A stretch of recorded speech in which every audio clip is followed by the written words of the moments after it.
말을 주고받는데 큰 부담은 없을 것 같은 그런 생각이 듭니다. 그러나 제 나름대로 이것은 상당히 중요한 이야기가 아닌가 싶어서 마지막 부분에 넣어서 이야기를 드리려고 합니다. 우리가 오늘 제가 이야기 드릴 게 이제 거의 지도자론에 관한 겁니다. 지도자론. 특히 제가 이제 이게 젊었을 때부터 하던 그 의의가 돼서 오늘 그대로 쓰려고 합니다만 사실은 적절한 의의가 아닌지도 모르겠는데 메시아라고 제가 그랬습니다. 많은 사람들이 우리가 유교 국가가 돼서 그런지 아니면은 위인전을 너무 많이 읽어서 그런지 자꾸 그 어떤 정말 특출하고 위대한 지도자가 오기를 기다리는 경우가 굉장히 많거든요. 이게 보수적인 분들도 그렇고 진보적인 사고를 하시는 분들도 그렇고 뭐 어느 쪽이나 마찬가지라고 생각을 합니다. 많은 분들이 우리 그 박정희 대통령 같은 분이 우리 국가를 위해서 정말 기여를 많이 했는데 그런 분이 다시 와야 된다라고 믿는 분들이 있고, 또 어떤 분들은 노무현 대통령 같은 분들이 와서 한 번 더 와가지고 이 국가에 대해서 큰 일을 해줬으면 좋겠다 이렇게 생각하는 분들이 있죠. 그래서 제가 이 자리에서 하는 바 많은 분들이 메시아를 기다린다. 그 메시아가 와서 정말 우리를 좀 구해줬으면 좋겠다. 이 한국적인 현실이나 이 문제들을 단숨에 그냥 쫙 한번 해결해 줬으면 좋겠다 이렇게 생각한다. 실제 그분들이 살아계실 때 얼마나 많은 분들이 메시아라고 생각했는지 모르겠습니다만 하여튼 세월이 흐른다면 그런 분들만한 사람 없다. 이쪽에서 저쪽에서 다 그렇게 이야기합니다. 근데 오늘 제가 첫 번째 이야기 드릴 것은 메시아는 오지 않는다. 절대로 오지 않을 것이다. 그 메시아 같은 위대한 지도자가 와서 우리의 현실을 갖다가 정말 이리저리 쫙 정리하고 문제점을 단칼에 해결하고 하는 이런 상황은 절대 올 수가 없을 것이다 라고 제가 아주 단언적으로 이야기를 드리는 거예요. 왜 그러냐? 첫 번째, 이제 대한민국이라는 이 나라가 어떤 사람도 힘을 쓸 수 있는 그런 상황이 아닙니다. 힘을 쓸 수가 없습니다. 아무리 위대한 사고를 가지고 그 다음에 어떤 도덕성을 가지고 국민들로부터 추앙을 받는 인물이라고 해도 그 인물이 이 땅에 와가지고 이 땅에서 국민들이 원하는 것을 다 모아가지고 그걸 가지고 단칼에 이렇게 저렇게 하고 이게 힘쓸 수 있는 그런 상황이 아니라는 거예요. 특히 대통령직은 지난번에 제가 말씀드렸다시피 대통령이나 정부를 맡아서 운영하면 틀림없이 그렇다는 거예요. 어떤 지도자든 힘을 쓸 수 없다. 힘은 누가 가졌냐 이미. 힘은 이미 많은 부분들이 국민들이 가졌습니다.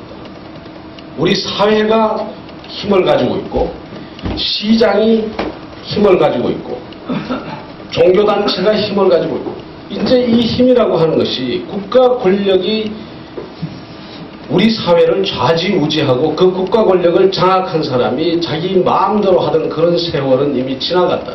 다시는 오지 않는다. 그래서 영웅이 언제 나오고 메시아가 언제 나오느냐. 우리가 영웅이 대체로 보면 전쟁 때 나오고 그러는 거 아니겠습니까? 뭔가 국가가 굉장히 위급할 때 권력을 엄청나게 행사할 수 있는 그런 상황의 지도자가 그때 영웅도 나오고 메시아도 나오고 하는데 우리 사회가 그렇게 안 될 거라는 거죠. 힘쓰는 걸 용납하지 않을 겁니다. 그렇기 때문에 그런 위대한 지도자가 온다는 것이 거의 불가능한 상태예요. 두 번째는 또 그 위대한 사람이 와가지고 문제를 해결할 수가 없는 게 우리의 이해관계 구조가 과거와 달리 무지무지하게 복잡합니다. 단순한 것이 없습니다. 이거 건드리면 저것이 터지고 저거 건드리면 이게 터집니다. 그러니까 사람들이 어떤 사람이 와도 이 복잡한 이해관계를 잘 조율을 해가지고 어떻게 한다는 것이 거의 불가능할 정도. 안 된다 이 말이죠. 이 대학 등록금 문제 같은 것만 해도 이게 지금 처음에 이야기 나왔다가 그 다음에 다시 안을 들여다보고 들어가면 이게 어떻게 풀어갈지 참 난감한 그런 상황이 되기가 쉽거든. 돈은 어디서 나와야 되고, 그 다음에 여기에 대해서 혜택을 받는 사람은 누구고 안 받는 사람은 누구고, 대학은 우리 사회에서 어떤 기능을 해야 되고, 아주 이야기가 복잡해져요. 그래서 단칼에 이해관계가 복잡하기 때문에 이걸 쉽게 풀 수 있는 그런 상황은 절대로 아니다. 그래서 이 정부 안에서도 이런 일이 벌어집니다. 정부 안에서 결정행위를 많이 하는 사람은 욕을 많이 먹습니다. 결정행위를 하지 않는 사람은 욕을 별로 안 먹습니다. 어디 가서 후하게만 그냥 인사 잘하고 악수 잘하고 그러면 됩니다. 그러나 결정행위를 하는 사람은 결정행위를 하는 순간에 그 결정행위는 반드시 누구에겐가 손해를 끼치게 되어 있습니다.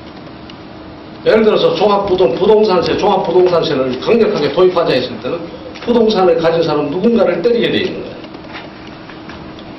뿐만 아니라 무슨 수능 1등급을 4%로 할 거냐, 7%로 할 거냐, 11%로 할 거냐, 어느 쪽에 손을 들어주든 간에 많은 사람들이 이해관계를 건드리게 됩니다. 정규직, 비정규직에 있어서 그 격차를 줄이겠다라고 덤벼가면 거기엔 또다시 이해관계자를 또 건드리게 됩니다. 그러니까 결정행위를 하는 사람은 욕을 먹지 않을 수가 없는 구도가 되어 있는 것이 오늘날의 우리 사회입니다. 그래서 많은 결정을 빠르게 하고 우리 사회의 문제를 해결하겠다고 나서면 나설수록 그 사람은 오히려 더 화살을 맞거나 총을 맞거나 유탄을 맞거나 어떤 형태로도 공격당하게 되는 게 우리 사회의 구조다. 그래서 메시아가 쉽게 우리 사회에 올 수가 없다라는 거예요. 제가 한 이야기를 하나 소개해놨는데 재밌는 상황이 있어서 제가 소개를 해놨습니다. 이게 지금 신문에 난 이야기를 그냥 제가 카피를 일부만 해놨는데, 언제 이야기인가 하면 정부를 우리가 그러니까 2007년 12월 달에 대선이 끝나고 2008년 1월 달에 대구 경북 10년 교례회라는 게 있습니다.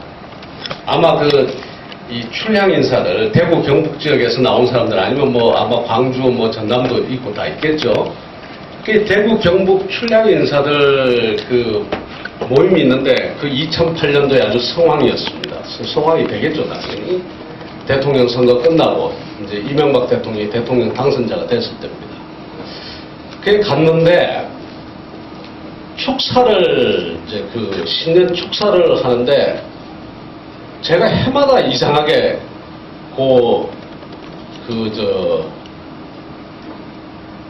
당 대표하고 그 다음에 박근혜 전 대표하고 그 사이에 끼더라고요. 그 전년도도 제가 그렇게 끼었던 기억이 들고, 그 다음에 2008년도에 가서 끼었는데, 제가 누구라고 말씀은 안 드리겠어요. 저 기사에 보면 누가 이제 그런 이야기가 나와 있습니다만, 한 분이 4명이 축사를 하는데, 이명박 대통령은 이제 영상으로 하고, 한 분이 저 앞에서 축사를 하는데, 축사가 아주 거창했어요. 뭔가 하면 그 신문 기사에도 나와 있습니다만, 여러분들 수고하셨습니다. 대구 경북이 드디어 한 건 했습니다. 이제 이렇게 이제 나간 겁니다. 나하고 그동안 참 말하자면 좌파 정권에 얼마나 고생들 많이 하셨습니까 하고, 이제부터 이제 대한민국이 앞으로 이제 이렇게 갑니다. 이러고 이제 막 이야기를 하고 그런 거예요. 근데 다음에 제가 축사인데, 이걸 그냥 넘어갈 수도 없고, 그렇다고 이게 새해 첫날에 말하자면 덕담을 하는 자리인데, 거기서 한번 따져보자고 덤빌 수도 없고, 제가 고민을 하다가 올라가서 제가 그때 느낀 심정을 그냥 이야기한 겁니다. 앞에 축사 잘 들었는데, 하여튼 선거에 이겼으니까 축하합니다. 그런데 내가 지금 내 심정을 이야기 드릴게요. 권력은 손잡이 없는 양날의 칼과 같습니다. 손잡이 없는 양날의 칼과 같습니다. 민주사회에서의 권력은. 그래서 쥐면 손을 댄다. 쥐는 순간에 손을 댄다. 그거 들고 한번 행사해보다가 높이 드는 순간에 벌써 팔목에 금이 가고, 그거 이리저리 휘두르다 보면은 그 칼이 벌써 내 몸속에 들어와 있습니다. 우리는 이 무겁고 험한 물건 지금 솔직히 내려놓는데 어떻게 보면 홀가분합니다. 자, 이제 그 칼 가지셨으니까 잘 쓰세요. 사고 내지 말고. 이제 그러고 그랬거든요. 근데 정말 제 심정 그대로 이야기를 했습니다. 왜 그러냐? 실제 권력을 잡고 난 다음에 노무현 대통령 얼마나 고생했습니까? 나중에 이야기를 다시 한번 하겠습니다. 말 끝끝마다 전부 시비가 다 걸렸어요. 관용을 하자라고 이야기를 계속 하셨거든요. 관용 이야기를. 관용 좋은 거 아닙니까? 관용에 대해서 사실은 지금 얼마나 알고 계신지 모르겠습니다만 옛날부터 관용 이야기를 굉장히 많이 했어요. 해양수산부 장관 시절부터 어디 스피치를 하면 좀 중요한 데 가서 관용을 해요. 그 다음에 2004년도에도 어디 중요한 스피치에 가서 또 관용을 해요. 나 이따 나중에 보여드리겠습니다.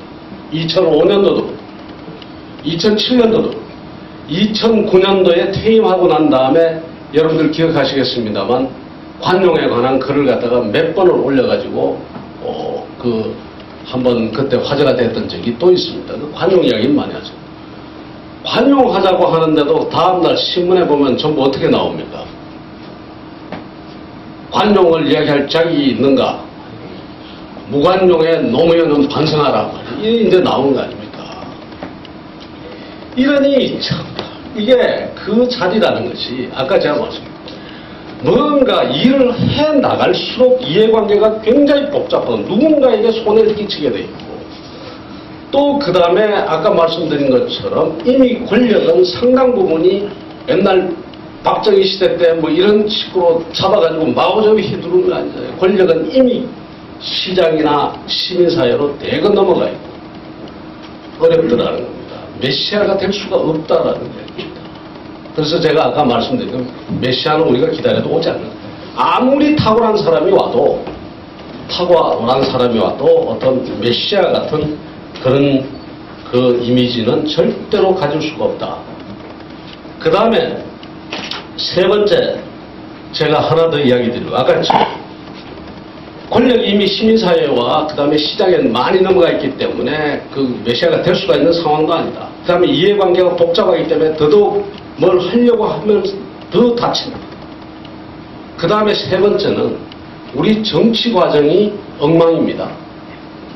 정치 과정이 공장으로 치면은 공정 과정이 엉망이라는 얘기입니다. 공정 과정이 엉망인데 제품이 제대로 나올 리가 있습니까?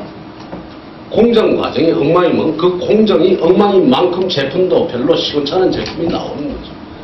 그러니까 우리 정치권에서 좋은 지도자나 아주 훌륭한 지도자가 나온다는 것은 기대하기 난망이다.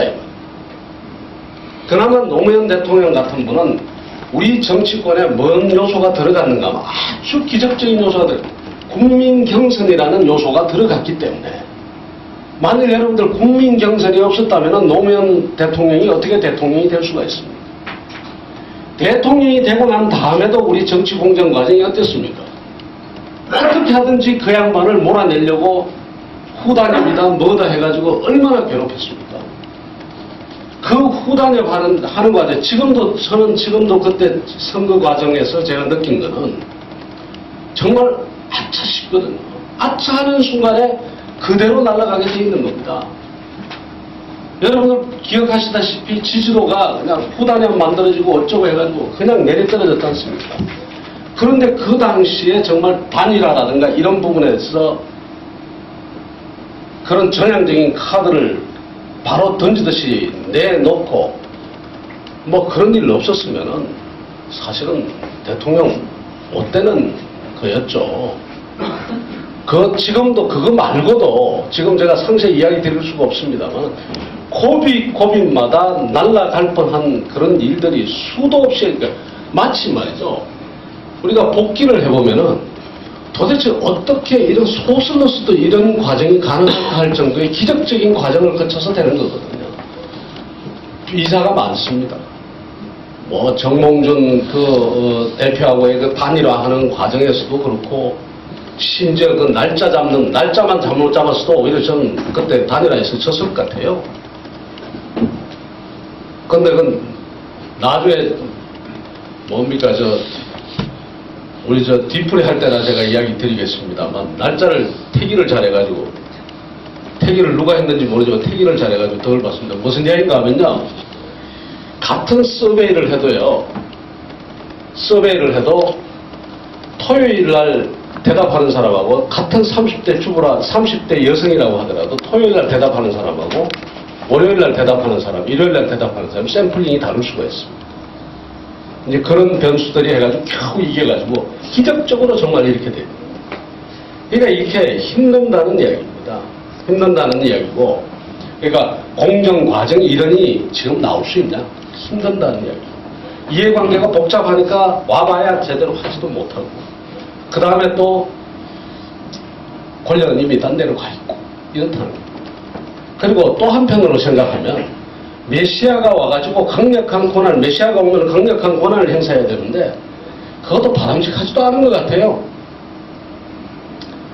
어떤 좋은 지도자가 와가지고 우리 국민들이 흔히 이제 하도 답답하니까 그러죠. 단칼에 뭐 이렇게 좀 날리고 이거 쫙 해결해주고 막 이랬으면 좋겠는데 그것도 그렇게 바람직하지도 않은 것 같다는 생각을 제가 하는 겁니다. 왜냐하면은 강한 권력은 반드시 그에 상응하는 문제를 맞습니다. 절대적인 권력은 절대로 부패한다고 하듯이 어떤 무슨 철인 정치 같은 것은 이제 불가능한 거고 또 그것이 그만큼 강하면 강할수록 문제를 많이 낳을 수밖에 없다라는 얘기. 제가 조금 부수적인 이야기인데 앞으로의 내년과 후내년, 내년에 있어서의 굉장히 중요한 문제가 되기 때문에 꼭 한 가지 이것과 관련해서 이야기를 드리고 갔으면 좋은 게 있습니다. 싶은 그 마음에 이제 꼭 드려야 되겠다 싶은 게 하나 있는데 다른 뭔가 하면 많은 사람들이 박 대통령의 그 권위주의 내지는 박 대통령의 그 지도력 내지는 그 당시의 산업경제정책에 대한 평가를 굉장히 긍정적으로 하면서 이제 우리 역사에 기여한 바가 크다라고 이야기를 많이 합니다. 그리고 국가는 그렇게 다스려야 돼 이렇게 믿는 분들이 굉장히 많이 있습니다. 그래서 내가 이 점을 꼭 언제 한 말씀드리고 싶었어요. 제가 굳이 무슨 민주 인사를 억압했다, 무슨 계엄령을 선포해서 사람을 잡아가뒀다, YH 여공 사건이다, 이 이야기는 제가 드리지 않겠습니다. 가장 잘했다라고 하는 경제 부분만 제가 이야기를 드립니다. 이게 과연 정말 절대 권력으로서 그렇게 마음대로 한 것이 과연 잘한 것인가? 그게 굉장히 중요하거든요. 그래서 이야기를 드리는데 저는 조금 다른 생각을 가지고 있습니다. 지도자가 잘해서 잘했느냐? 정말 박 대통령이. 보면 멋있어요. 어떻게 멋있냐? 여러분들 한번 생각해 보십시오. 이야기만 들어도 특히 한국의 이게 남성 우월주의 뭐 이런 데 있는 분들은 멋있어 보이잖아요. 내 무덤에 침을 뱉어라. 내 무덤에 침을 뱉어라. 야, 그거 보고 전율을 느꼈다 이런 사람 많습니다. 왜냐? 내 무덤에 침을 뱉어라는 게 뭡니까? 당신들 나한테 불만 있어? 내가 하는 대로 따라와. 불만 있어? 참아. 오래 살아. 나보다 오래 살아서 나 죽고 난 다음에 내 무덤에 와서 나 침 뱉지. 지금은 입 다물고 가만히 있어. 이 말이야. 강력한 권한을 행사해가지고 했는데 우리 산업이 어떻게 했습니까? 기업들한테 관치금융 통해서 돈 빌려주고 그리고 그 관치금융 돈 빌려준 거 가지고 그 다음에는 거기서 정치자금을 공식 비공식으로 받아가지고 그것을 가지고 정치적인 조직 관리를 하고 그래서 정경유착이라고 하는 것이 거의 일상화되어 있었고 정경유착이 일상화되다 보니까 기업들은 자연히 회계의 투명성이 떨어질 수밖에 없었고요. 그렇죠? 그리고 그 고리가 길어지면서 대기업 중심 구도가 나타나면서 결국은 중소기업의 성장 기반을 전부 훼손시켜가지고 그렇게 된 거 아닙니까? 이것이 오늘날까지도 그대로 내려오고 있습니다. 정경유착이라는 것이 어떤 문제를 낳습니까? 정경유착이 되니까 이 정경유착 속에서 기업의 가버넌스 구조가, 지배구조가 다 영향을 받게 되어 있습니다. 왜냐하면 정경유착을 하면 돈을 내가 정치권에다가 돈을 갖다 줘야 되는데, 돈을 갖다 주려면 누가 갖다 줘야 되는가 하면 당연히 오너가 직접 관리를 해서 직접 갖다 줘야 되는 거죠.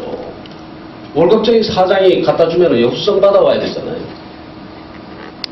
그러니까 오너가 경영의 전방에 나와가지고 비전문 경영을 하게 될 수밖에 없고, 그 다음에 정치권의 유착을 통해서 얻는 이익이 너무 크니까 경영혁신과 기술혁신은 뒤로 제껴놓고 정치권하고의 관계를 다루는 데만 온 신경을 쓰게 돼 있고, 그 전통이 지금까지도 내려옵니다. 회계 부정이라든가 회계 투명성 강화하는데도 그렇게 오랜 세월이 걸리고 한 것이 그때의 그림자 아닙니까? 그래서 과연 성공했냐? 성공했다고 많은 사람들이 그럽니다. 그런데 제가 묻고 싶은 건 잘한 것도 있습니다. 제가 박 대통령 한 것 이렇게 지켜보다가 이런 부분은 정말 참 잘했다 싶은 것들이 있어요. 예를 들어서 외국인 직접 투자를 갖다 허용하지 않고 어쨌든 가지고 국가가 관리했다라는 그런 사실이라든가, 또 그 다음에 수출 드라이브를 어쨌든 내수보다 수출 시장을 갖다 겨냥하고 했던 것은 전략적으로 좋았다, 이런 생각이 드는데, 그러나 우리 한번 물어보죠. 정말 그 지도자 때문에 그런가? 한국 사람이, 여기 저 미국 살다 오신 분들도 계신데, 미국의 박 대통령이 무슨 저 LA 교민사회에 박 대통령이 있어가지고 한국 사람이 멕시칸들이나 아니면 남미 분들보다도 훨씬 더 경제적으로 빨리 성장하고 그렇습니까? 똑같이 가서 식당에 버스보이로 출발한 사람들이 한국 사람은 10년 뒤에 가면 그 식당의 주인이 돼 있고, 다른 사람들은 그 사회에 가면 여전히 그 버스보이를 하고 있어요. 곳곳에서 우리 한국 사람들이 어떻게 하든지 그 강인한 교육열과 그 다음에 그 생활력을 가지고 이렇게 저렇게 해가지고 다른 민족들보다도 훨씬 더 잘 사는 그런 모습들을 우리 거의 보편적으로 보고 있는가? 어디를 가도. 어디를 가도. 거기에 박정희 대통령이 있습니까? 아니라요. 지도자의 역할을 제가 무시하는 것이 아니라 상당히 많은 부분이 뭔가 하면 이 우리 한국 사람이라는 이 특유의 맞은 그 특성이 있다라는 이야기입니다. 그런 것이 우리 사회에 상당한 영향을 미쳤을 것이다 라고 생각이 듭니다. 그런데 많은 분들이 오히려 독재체제나 아주 강압적인 그 집행력이나 행정력이나 이것이 국가를 발전시켰다고 보고 그때를 막 이렇게 미화하는 경우가 많거든요. 꼭 미화라고 보기 수는 없지만 외국인들이 한국 사람을, 한국을 읽는 가장 중요한 책 중에 하나 제가 소개를 해보겠습니다. 내가 누굴 비난하고 그런 건 아니고요. 이런 책이 왜냐하면 상당한 이제 그 외국 사람들한테는 중요한 책입니다. 그래서 앞으로 우리도 이런 책을 많이 써야 됩니다. 이게 뭔가 하면은 지금 그 우리 때 옛날에 재무장관하고 지금도 활동하고 계시죠. 401 박사께서 이제 그 매사추세츠 대학의 리로이 잔스라는 그 학자하고 70년대에 쓴 책입니다. 80년대 총과 70년대 쓴데 Government, Business and Entrepreneurship in Economic Development, The Korean Case라고 되어 있는데 이 안에 보면은 한국의 경제 발전은 무엇 때문에 경제 발전이 됐냐? 결국은 박 대통령의 강력한 집행력, 그것이 한국의 경제 발전의 동인이었다라고 되어 있습니다. 뭐라고 되어 있냐? Koreans are even better at implementation than at. 계획도 계획이지만 한국 사람들은 밀어붙여가지고 어떤 목표를 설정해놓고 밀어붙여서 계획 세우는 것보다 집행하는 걸 더 잘했다. 잘했죠. 박 대통령이 지나가다가 저기 다리가 말이야 저쪽에 있는 게 왜 저기 있어 이쪽에 있어야 되는 거 아니야 해놓고 다음에는 새로 나오는 다리로 갔다는 거. 결정은 아무렇게나 해도 결정해놓으면 무조건 다리 하나 그냥 세우는 거예요. 그 정도의 그런 것이 오히려 한국 사회를 발전시켰다라고 이야기할까? 이 모델을 가지고 이런 분들이 이렇게 이야기를 하고 그 다음에 또 가서 장하준 교수 같은 양반도 그렇게 지금 그런 모델을 좀 가지고 있고 하니까 한국 사람의 한국의 경제발전 모두가 그게 또 우리로 돌아오고 하니까 전부 뭔가 지도자의 철학과 지도자의 그 집행력과 그 막강한 파워가 결국 한국을 이렇게 만들었다라고 되는데 우리가 의문을 품어볼 수 있다라는 겁니다. 잘한 것도 있지만 과연 그것이 메시아적인 지도자의 역할이었냐 아니면 한국 사람의 역할이었냐. 저는 한국 사람의 역할이 컸다고 보는 사람입니다. 제가 장난삼아 이야기를 드리지만 우리 민족 한국 사람한테는 두 가지 아주 특성이 있다고 지난번에도 한 말씀드렸습니다. 한 가지 특성은 뭔가 하면 대단히 까다롭습니다. 까다롭거든요. 웬만해서 만족 안 합니다. 그러니까 한국 사람을 만족시킬 수 있으면 지금 세계의 모든 사람을 다 만족시킬 수 있습니다. 화장품이든 전자제품이든 뭐든 서비스든. 그래서 한국 사람이 앞서갈 수 있는 겁니다. 비행기도 타보십시오. 아시아나나 대한항공 서비스가 제일 낫지 않습니까? 왜 그러냐? 소비자가 까다롭기 때문에. 웬만큼 잘해가지고는 만족 못 시키거든요. 까르푸나 이런 국제적인 그런 유통회사들이 한국에 돌아가지고 철수한 이유가 뭐? 까르푸 정도의 그 스탠다드, 서비스 스탠다드 가지고는 절대로 한국 사람을 만족시킬 수가 없다는 얘기. 오히려 반대로 한국 사람을 만족시킬 수 있는 제품은 세계 어디로 가도 만족시킬 수가 있는 거죠. 그런 까다로움이 있고, 그 다음에 또 뭐가 있는가 하면 어떤 목표를 정하면 그 목표를 향해서 나가는 그런 또 그 습성이 굉장히 강합니다. 그 성공을 향한 집념이나 열정이 대단하죠. 그렇기 때문에 이게 지난번에도 말씀드렸습니다만 이게 그런 것이 우리 한국을 지금 이 사회를 우리가 돌아가게 하는 아주 큰 동력이 되어 있다는 말씀. 그래서 저는 오늘 제가 말씀드리는 게 뭔가 하면 지도자를 기다리지 말자라는 겁니다. 지도자가 누가 지도자야? 그래서 제가 불만 중에 하나가 술집에 가거나 어디 가거나 하면 재미삼아 이야기하는 건 좋습니다. 전부 가면 다음 대통령이 누가 되느냐를 이야기합니다. 근데 그게 뭐가 그렇게 중요하냐? 다음 대통령이 누가 되느냐 보다도 더 중요한 것은 다음에 우리가 고쳐야 될 것이 뭐고 다음에 우리가 해야 될 일이 뭔가가 더 중요한 거지. 누가 되느냐의 문제는 그거는 그렇게 중요하지 않다라고 이야기를 드릴 수가 있는 겁니다. 그리고 국민이 말하자면 스스로 그 역할을 할 때 좋은 분은 또 저절로 오게 돼 있고요. 이제 그런 부분 아니냐. 그래서 국민이 정신을 차리고 국민이 제대로 되지 않으면은 될 일이 없다. 지도자만 좋아가지고는 되는 게 절대로 아니라는 이야기를 드리는 겁니다. 그래서 제가 메시아가 없다라고 했지만 한편으로 보면 메시아가 있죠. 누가 메시아가 되는 거야? 우리가 메시아가 돼야 되는 거야.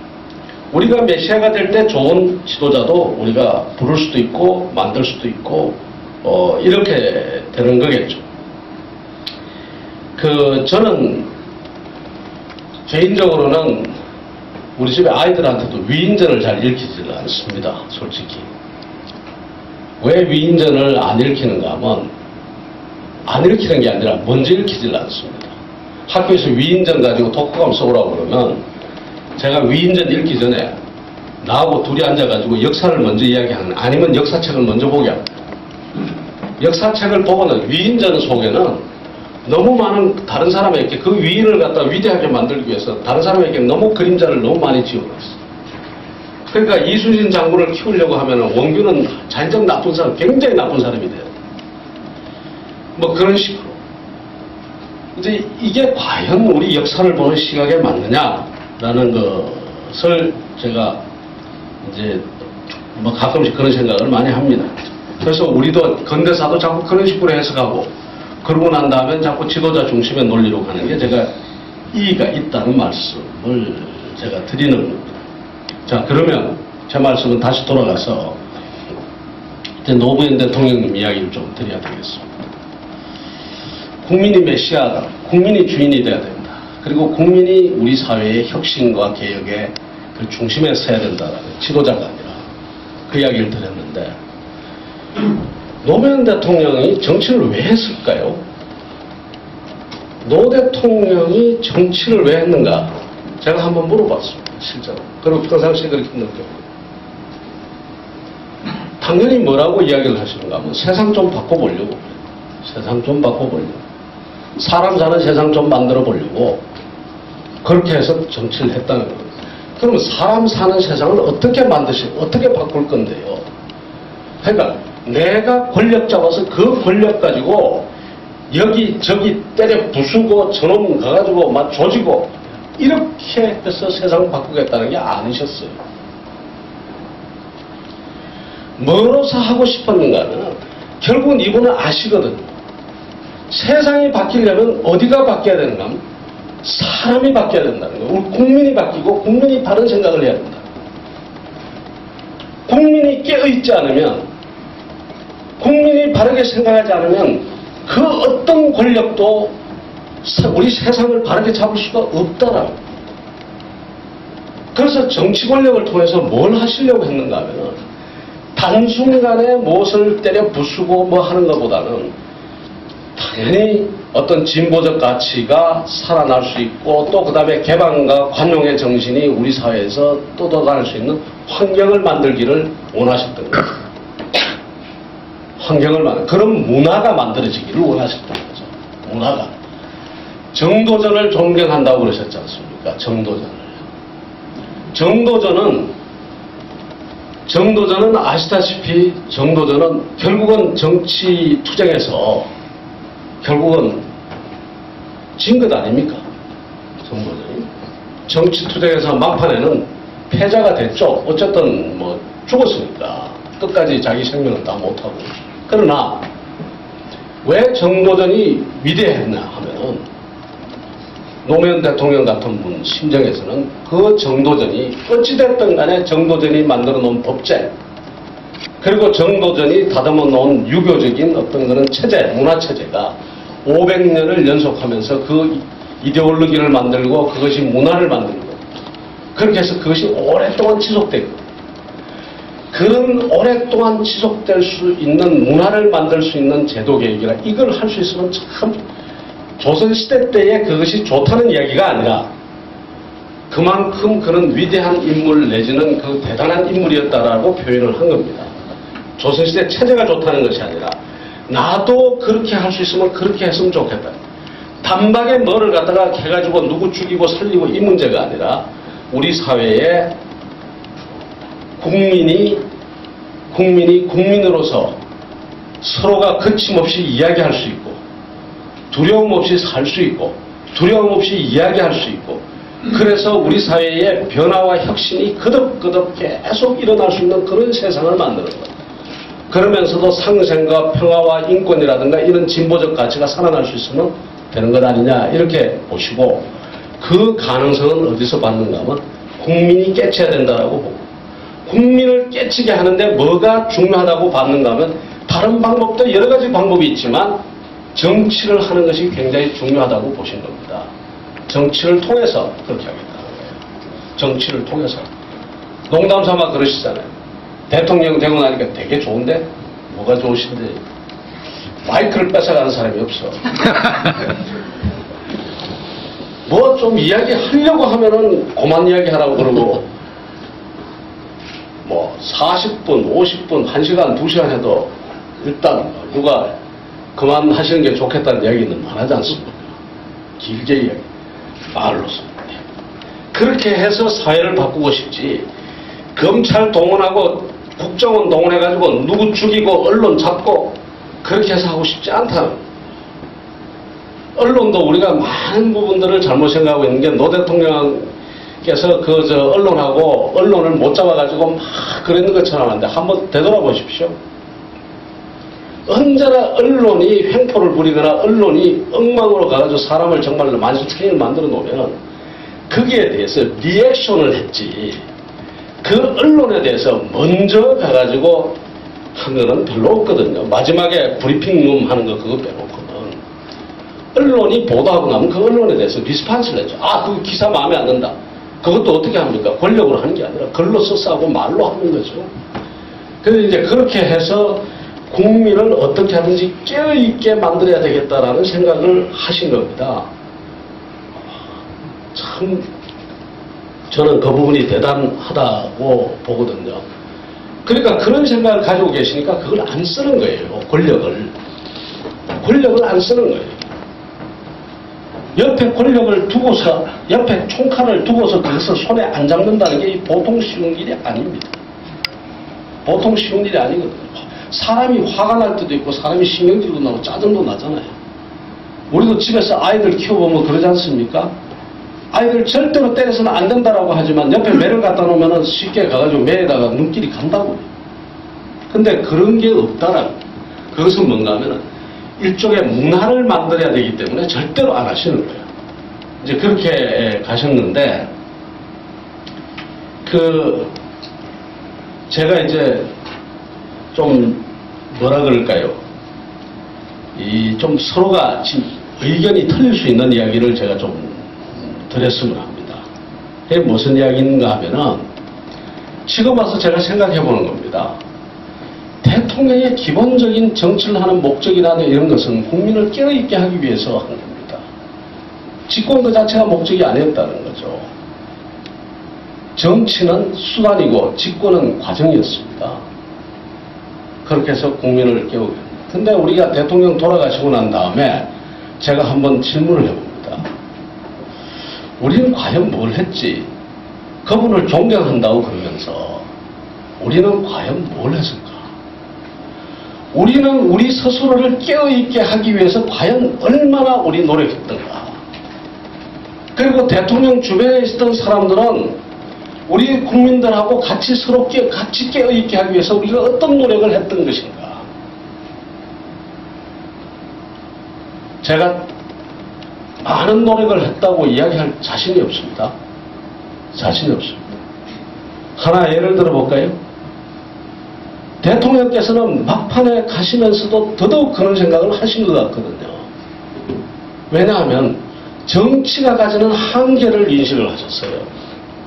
아까 당신께서 정치를 통해서 국민을 깨어있게 하겠다라고 생각하고 정치를 하셨거든요. 퇴임하시고 난 다음에 본인에게 계속 묻는 겁니다. 노무현 자문자답입니다. 왜 정치를 했지? 세상 좀 바꿔보려고요. 지금 제가 한 말이 직접 대통령께서 하신 말씀입니다. 세상 좀 바꿔보려고요. 세상 바꿨냐? 못 바꿨습니다. 어떻게 바꾸려고 했는데? 정치 좀 잘해가지고 바꿔보려고 했는데 정치를 하니까 오히려 사람들이 내 말을 더 믿을 줄 알았더니 더 안 믿더라고요. 평상시에 옛날 노무현이 제야시대 때 노무현이 이야기하면 그거 맞다 이랬는데 것을 대통령이 되고 난 다음에 노무현이 이야기했다 이러니까 관용 이야기를 하는데도 무슨 관용이 무슨 놈의 관용이냐 해가지고 다음날 말이야 좌우로부터 관용을 이야기할 자격도 없다. 무슨 관용을 이야기하느냐고 그냥 여기저기서 두들기고. 이게 정치가 가지고는 안 되는구나. 그리고 퇴임하고 나시부터는 어디에 열정을 더 가지시는가 하면 민주주의 2.0, 그 다음에 연구원 만들고 하는데 열정을 가지시는 거 아닙니까? 그 민주주의 2.0에 얼마나 정성을 들이셨는지는 참 그 표현을 못할 정도입니다. 전직 대통령께서 그 프로그램 하나하나를 갖다가 자꾸 사람 만나는 사람마다 민주주의 2.0에 신경 좀 써달라고. 그 민주주의 2.0 가지고 뭐 하겠다는 이야기입니다. 거기서 토론하고 논의하고 담론 제기하고 그래서 우리 국민들을 스스로 다 깨어있는 국민들로 우리 다 같이 가자는 그런 말씀 아닙니까? 그런데 지금 대통령께서 만드신 민주주의 2.0 어디로 갔습니까? 돌아가고 있습니까? 대통령께서 마지막까지 손댔던 그거 돌아가고 있습니까? 정치적으로는 꽤 성공했어요. 현실 정치에서는 지사도 나오고 무슨 그것도 나오고 국회의원도 나오고 시장 군수도 나오고요. 친노 세력이 정치 세력과 하느냐 안 하느냐 그런 이야기까지 나오니까 현실 정치에 있어서는 꽤 같죠. 그러나 그것을 통해서 이루고자고 하셨던 그 대통령의 꿈, 깨어있는 국민을 향한 꿈은 도대체 어디로 가 있는가? 이게 내가 가슴이 아픈 겁니다. 가슴이 아픈 거예요. 그리고 많은 분들이 뭐라고 그러는가 하면 그렇게 이야기를 합니다. 노무현 세력의 정치 세력화, 친노 그룹의 정치 세력화, 그럴듯해 보이죠? 근데 저는 좀 다른 생각이 있어요. 왜 노무현 대통령이 그런 그분의 생각을, 그분의 인생의 역정과 그분의 생각을 다 뜯어보면은 저는 그분은 국가의 지도자가 돼야 되지 한 당파의 지도자나 한 정당의 지도자가 될 분은 아니라고 생각합니다. 국민의 지도자고, 국가의 지도자고, 국민의 지도자죠. 왜 그분을 자꾸 어떤 당파나 이렇게 정파의 지도자로 자꾸 만들려는 그런 일들이 우리 사회에서 벌어지고 있는지 나는 이해를 못하겠습니다. 일부에서는 심각하게 노무현을 정치 상품화하려는 노력까지도 있습니다.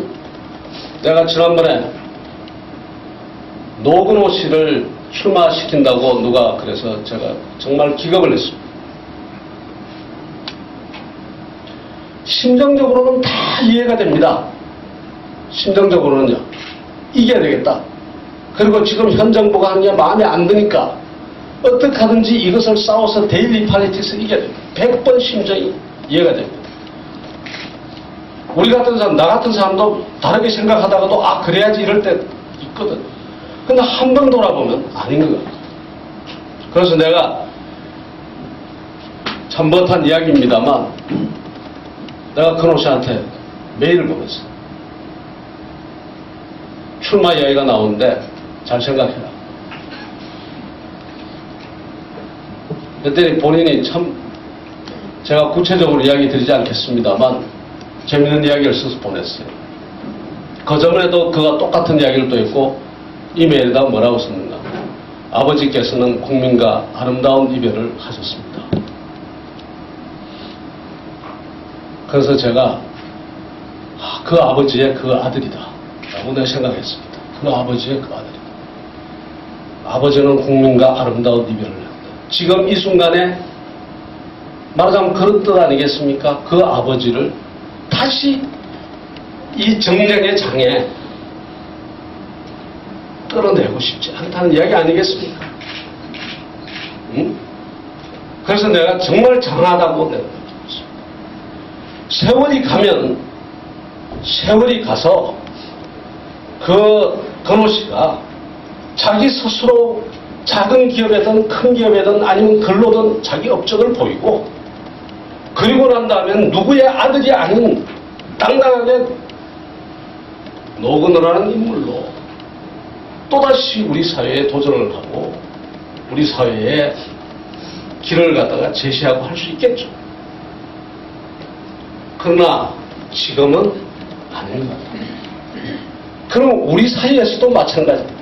과연 얼마나 많은 사람들이 정말로 자기 스스로 두 발로 서서 노무현의 완장을 떼고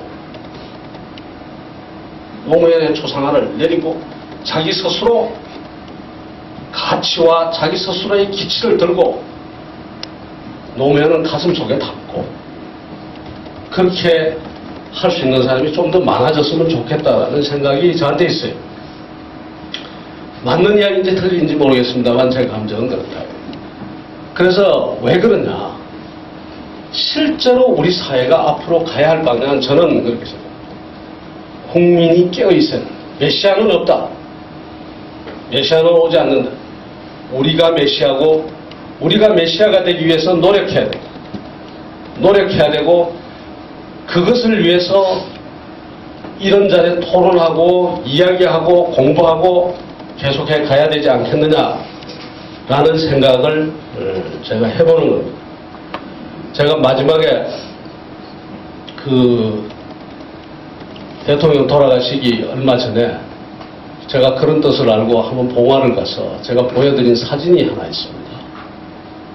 2장의 사진을 제가 봉화에서 내려서 보여드리고 뭐 여러 가지 이야기를 하고 있는데 그게 뭔가 하면 그 스픽스 운동인데 지금 왼쪽은 촛불입니다. 촛불입니다. 그 촛불 집회에 수많은 사람들이 저렇게 촛불 집회에 저 촛불 집회에 나왔다라는 국민이 저렇게 거리로 쏟아져서 촛불 들고 나왔다는 이야기는 이미 한국의 의회 정치가 제대로 작동을 하지 않는다는 이야기입니다.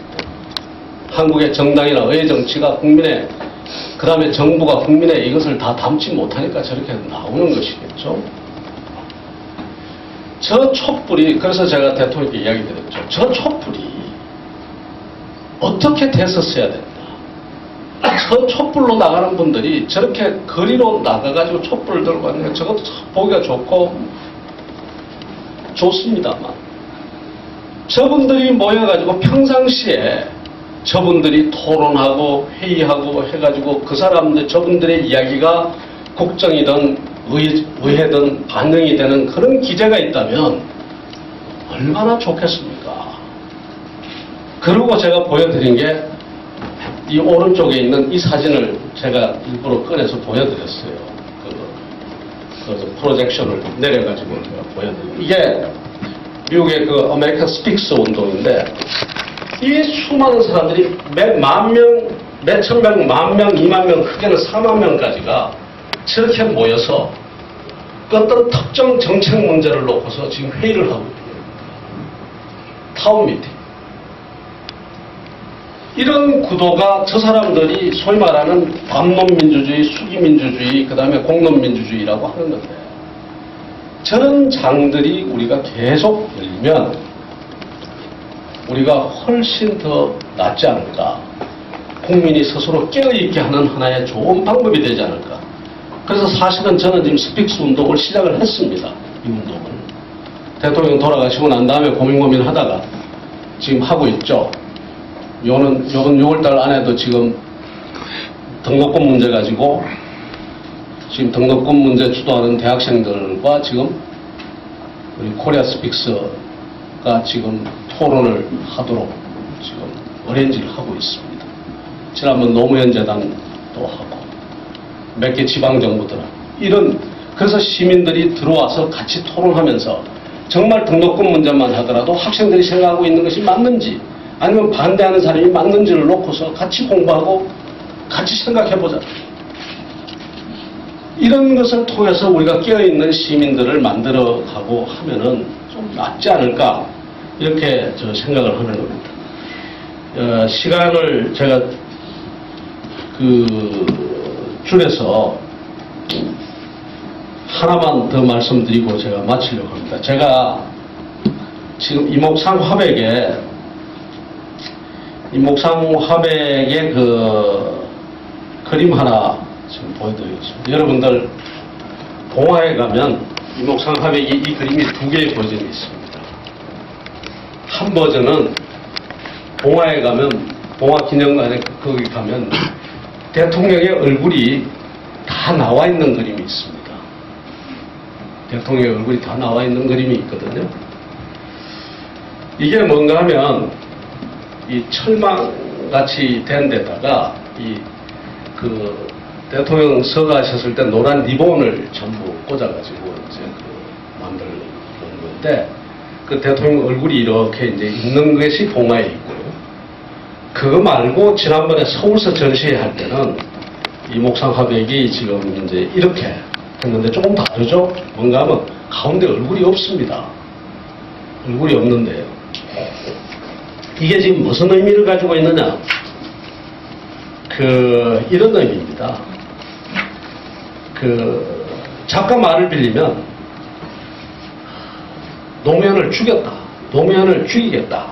이 이야기입니다. 그럼 무슨 이야기입니까? 이 제목이 내가 곧 혁명이다. 제가 오늘 이야기하는 거 똑같습니다. 내가 곧 혁명이다. 당신이 혁명을 해주고 당신이 메시아가 돼가지고 하는 게 아니라 내가 곧 혁명의 주체가 되고 내가 메시아가 된다는 이야기인데요. 이 지금 여기에다가 원래 노무현 대통령 얼굴을 다 해놓고 여기에다가 그 작가가 여기에 까만 페인트 칠을 해가지고 얼굴을 지워버렸습니다. 지우고 난 다음에 그 지운 위에다가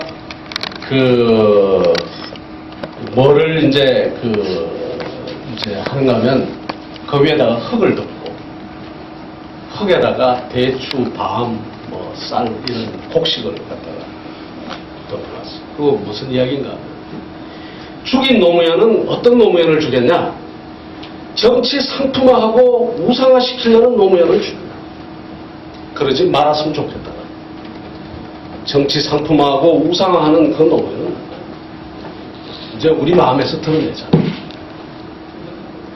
드러낸 다음에 뭐는 살리는가? 노무현의 정신을 살려야 돼. 그 노무현의 정신이 다 퍼져야 되잖아요. 그 우상화하고 상품화되는 그런 경향의 노무현은 죽인 다음에 그 위에 흙을 덮고 대추를 뿌리고 씨를 갖다 뿌리는 것은 노무현의 정신이 살아나고 진짜 우리 가슴 속에서 살아나서 그 노무현의 정신이 길게 퍼졌으면 좋겠다라는 그런 이야기입니다. 그래서 제가 이제 이걸 보고서 글을 하나 썼어요. 제가 뭐라고 썼는가 하면 그걸 그냥 한번 읽어보겠습니다. 너도 나도 만장을 들고 상주환장을 쳐는 세상이, 너도 나도 노풍을 기대하고 영정을 들고 정치에 나서는데 이게 과연 옳은가? 이게 족한가? 이것으로 족한가? 이런 질문들에 대해서 이 작가는 대답한다. 노무현은 우상이 되어서도 안 되고 우리가 그 우상에 기대 살아서도 안 된다. 우상화 되어가고 정치 상품화 되어가면 노무현을 우리의 가슴 속에서 지우고 그래서 노란 리본으로 만든 얼굴에 검은 페인트를 칠하고 그러나 노무현 정신은 우리 한 사람 한 사람이 우리 사회의 주인이 돼서 우리 사회를 바로잡는 것인데 이 우상화 상품화는 바로 그 노무현 정신을 오히려 죽이는 것이기에 또 노무현의 죽음을 헛되이 하게 만드는 것이기에 스스로 노무현을 지워버렸다. 이제 뭘 기다리는가 이제. 그러고 난 다음에 진짜 싹이 터서 곡식이 자라기를 우리가 씨 뿌린 것이 자라기를 기다리듯이 저는 이런 노무현이 아닌 정치 상품화 되어가는 것이 아니고 진짜 그분이 이야기했었던 관용에 대한 것입니다. 저는 뜯어볼 것이 굉장히 많다고 봅니다. 단순한 정치인이 아니었습니다. 단순한 정치인이 아니고 그 인생의 역정이라든가 또 그 다음에 그분이 하신 말씀들 보고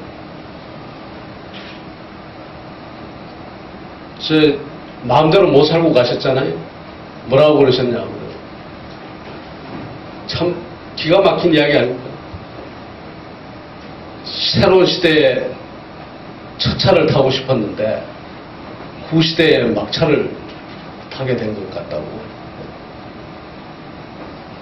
그러면서 우리 같은 사람 보고 그랬거든요. 정치하라고 할 때도 정치하시오. 정치를 하면은 상생의 정치를 하세요. 관용의 정치를 하세요. 나같이 하지 마세요. 나는 관용을 이야기하기 위해서 상생을 이야기하겠어도 나는 투쟁을 했던 시대에 투쟁을 하지 않으면 안 되는 시대의 정치인이었다. 내가 정리 다 해놓고 갈 테니까 당신들은 관용의 정치를 하고 상생의 정치를 하고 뜻대로 못 되셨죠. 그래서 실패했다는 이야기를 자꾸 하셨는데요. 실패한 게 아니죠, 사실.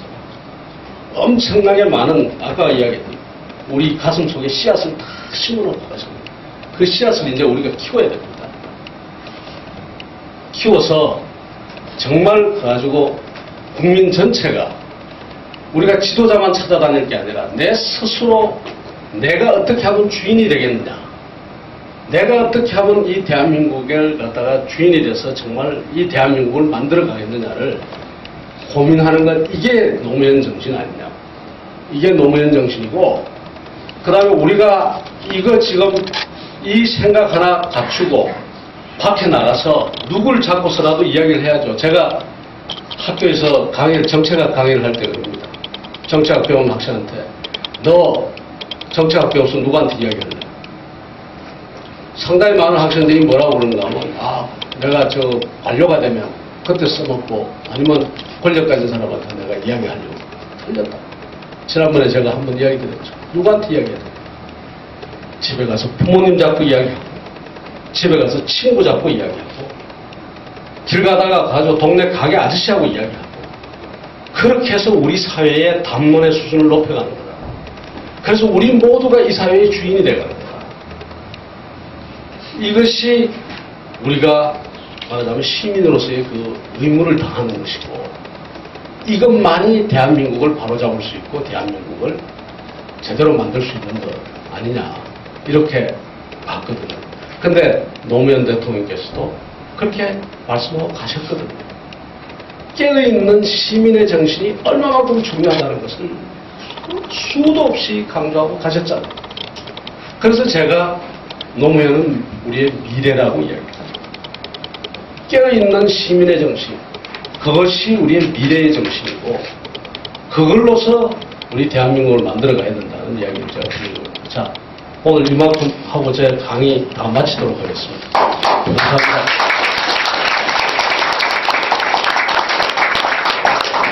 너무나 아쉬운 강의 6회까지 했습니다만, 글쎄요, 다음 기회를 다시 한번